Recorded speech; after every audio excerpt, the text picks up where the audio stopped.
আসসালামু আলাইকুম। আমি মোহাম্মদ ইলিয়াস। ওয়েলকাম করছি আমার ফেসবুক পেজ এবং ইউটিউব চ্যানেলে। আশা করি সবাই ভালো আছেন।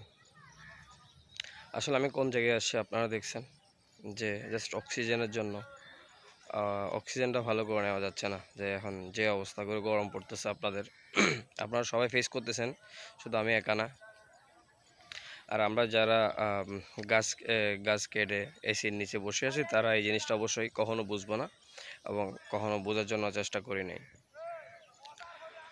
আমরা সবসময় একটা কথা বলতাম যে গাছ লাগান, গাছ লাগান, গাছ লাগান।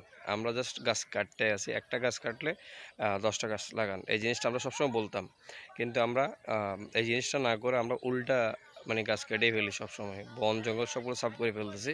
তো অবভিয়াসলি গরম তো অবশ্যই আমাদের কষ্ট তো আমাদের সহ্য করতে হবে।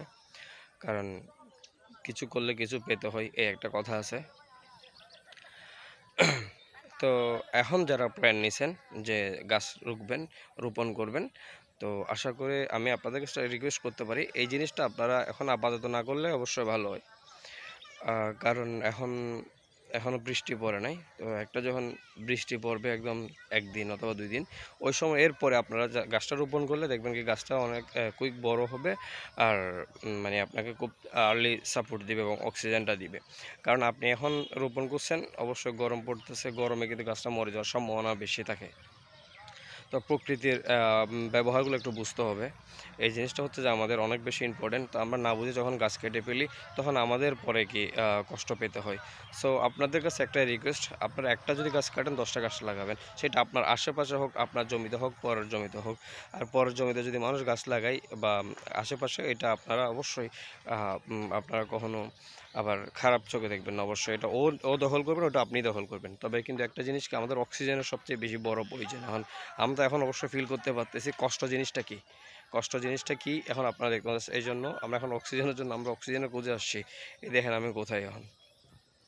তো এই জিনিসটা সবার কাছে একটা রিকোয়েস্ট, আপনারা এখন যারা গাছ রোপণ করার জন্য চেষ্টা করতেছেন তারা অবশ্যই পরে করার জন্য চেষ্টা করবেন। এটা যে বৃষ্টি হয়ে গেলে পরে আপনারা গাছটা রোপণ করতে পারবেন। সো পরে আর কোনো প্রবলেম হবে না আশা করে। তো আপনাদের কাছে একটাই রিকোয়েস্ট, আল্লাহর ওয়াস্তে আর গাছ কাটবেন না। একটা গাছ কাটলে পরে 10টা গাছ রোপণ করে দিবেন। নিজেরা বাঁচার জন্য কি ইয়াটাকে সহজ করে নেবেন। গাছ কাটবেন, আপনারা অক্সিজেন পাবেন না, সহজে আর্লি মারা যাবেন। এটাই হচ্ছে কথা। আজকের জন্য আল্লাহ হাফেজ, ভালো থাকবেন। আসসালামু আলাইকুম।